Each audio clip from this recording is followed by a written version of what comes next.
Hi there. So, the question you have all been waiting for. How the heck are we going to do this? How are we going to put this plan together? The first, and I'm sorry, biggest component of how is how are we going to pay for it, right? Which means budget.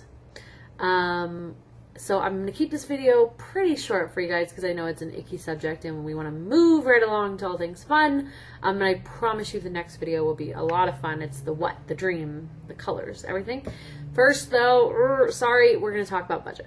So, couple components of budget. First, set it first. First thing. It's the first thing you do. Okay, you can enjoy engagement and you can have an engagement party and all those things, but first things first, after that, when you're ready to start planning, you set a budget.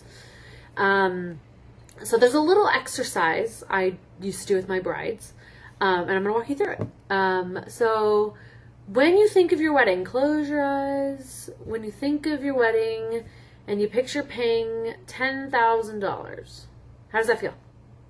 And usually I would watch their faces very closely, and they would either go, yeah, or ooh. So if I got there, then I knew I had to go down a little and, okay, how do you feel about $7,000? And then maybe you'd get okay. For $10,000, if they went, oh, okay, yeah, then I would say, well, how do you feel about 15? Well, still okay. So you see where I'm going with this, right? You got to first throw out numbers and see how you feel about them. Do you have money in the bank? I never recommend putting your wedding on a credit card. I'm not your financial planner. I'm not Susie Orman. But how do you feel about $10,000? How do you feel about 15? Okay, how do you feel about 20? So first, how that money sounds to you. Everyone's got sort of a different feeling about money. My husband and I are in the process of buying a house, and it's so funny. You tell people, and they see the house, and they hear the number, and they go, oh, wow, that's it? That's perfectly reasonable. Or, oh, wow, that's how much money you're spending on a house. And it's funny because it's the same house. It's just how people's perceptions of money are, usually based on income. And also some people with weddings. Like, some people, it's the most important thing, so they will spend a ton of money on it, and they've been saving for it and all that sort of stuff. And then some people, while it is a very important day, it's a day, and they don't want to go broke on it. So you're allowed to have whatever feelings about it you have, but first we have to figure out where you're comfortable, right? And then we have to discuss contributions. Is anyone helping? Sometimes grandma put a bond aside for your wedding, or your parents are paying for it, or your parents are paying for part of it, or your mother-in-law will buy the dress, or whatever. There's so many ways people contribute to a wedding. So first of all, are people contributing? That's question number one. And then if they are, you need to have a sit-down discussion with them. And I always recommend doing this individually so you don't get into situations where, say, you sit down with your parents and his parents together and your parents are like, well, we will pay. And then they're like, well, then they feel obligated to pay more than they can either afford or feel comfortable paying. And you sort of get into these matches. I had a friend actually got married, and his parents were really well off. His parents were a doctor. He was a doctor. And they wanted to help a lot because they had the money, and they just wanted their son and their future daughter-in-law, who they adored, to have a great wedding. But what this did then is make her parents feel inadequate because they just didn't make as much money. So really, first of all, save everyone some stress and have these conversations separate. And ask, were you thinking of contributing? Or, we kind of want to do it this way. What's your idea? Usually you know how to broach these conversations with your parents. A lot of times they will offer, so you don't have to broach it. But I know it's a tough thing to do. This is probably, I'm going to be honest with you, one of the hardest parts of planning. Because no one likes talking about money. Talking about money is an icky subject for, I guess, the American culture. We don't like to talk about money. But it has to be done. You have to know what you're working with in order to start getting to the fun stuff. And you have to know, if your parents are giving you $10,000 and you can add another $5,000, that's great. But what if your parents are only thinking, oh, they'll buy your dress, and you only have $5,000? So those are two very different numbers. So you have to have the conversation. And maybe have it with your mom on the side, a little girl's lunch. And then she'll bring it up. Or if you're a daddy's girl, kind of like I am, have it with your dad, and find the best way to bring it up. Or maybe set a dinner date with your parents and say, we want to start planning our wedding. We really want to start talking about money. And then so they kind of know the expectation of going into it. Now, with that, you have to understand if people are going to help you pay for this wedding, they may have ideas on the way it goes. Now, it is absolutely your day, and you can say that.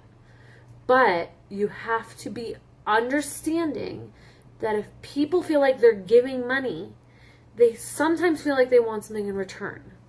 So while you're having the money talk, you're already uncomfortable, have a talk about expectations. Dad, thank you so much for this whatever $1,000. Do you have any expectations of this day? Is there anything that you are going to be really set on? Like maybe your mom is absolutely set on you getting married in a church, but you really want to get married on the beach. Those are two very different places. So you may want to have this conversation like, Mom, I just want to make sure you're okay before you hand over this money, that you understand I want to get married at the beach. Are you still comfortable with that? Now, most moms, I'm sure, had their wedding and will say, absolutely, honey, it's your day. But things with like the church can be really rooted in deep feelings that you're going to have to address. And maybe if you have to get married at the church for whatever reason, but you really want a beach wedding, we could talk about scenarios on how to make that actually happen together. There are ways to do it. So don't get discouraged. But start at the beginning with having expectations. Your mother-in-law, say she wants to pay for the dress. Does she expect to go to the dress appointments? Maybe you always envision going with your sisters or your bridesmaids, but now she's paying for it. She may want to be there. So have these conversations so you're not A, hurting feelings, and 2, some of the worst fights are over money, and you just don't want to have that. There's so much sort of stress as there is planning. Like, let's get some of these icky conversations out of the way so then everyone goes in happy, but then also knowing what to expect out of each other. And then let's talk about being realistic. I mentioned before, I don't believe in putting a wedding on your credit card. I know a wedding is important, but I will never say go into debt for it. There are ways to do beautiful weddings for a budget you can afford. You may have to make some sacrifices. You may have to cut some guests. You may have to pick not your dream venue, but there are ways to do it.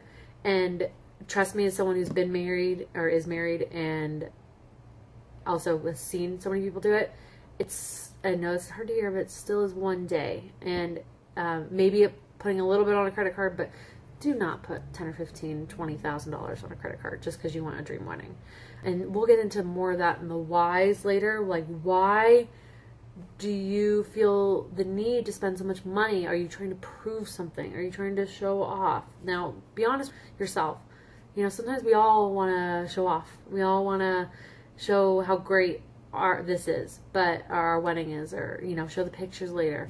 But it's still one day, and you don't want to start your marriage with the stress of debt. Trust me, because it just is not a way to go into a marriage. And there's enough stresses with marriage as it is. You don't need to go into it with the added stress of debt. So be realistic with your budget. How much can you save in the next year? How much do you have in savings? How much will people put in? And then let's work with an actual plan and an actual budget that you can feel comfortable with. And I promise we will still put on a fabulous wedding. So thank you for sitting through the budget talk with me. Before you watch the what video, go have the budget conversation with all your family and parents and your fiance too. Very important that he knows what you're spending. This is not a time to be secretive and start buying things under his nose, because that's also not a great way to start a marriage. But go have that conversation, and then I promise we will get on to the next video, the what, the dream, the candles, the flowers, everything that you've been waiting and excited to plan. All right, guys, see you soon.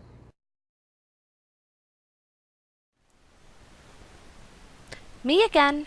Feel like you need a little more help? One-on-one help is available in the form of video and online chatting with yours truly in 10 or 20 minute increments. Visit DIYwedding.com bellagraceweddings.com for more information.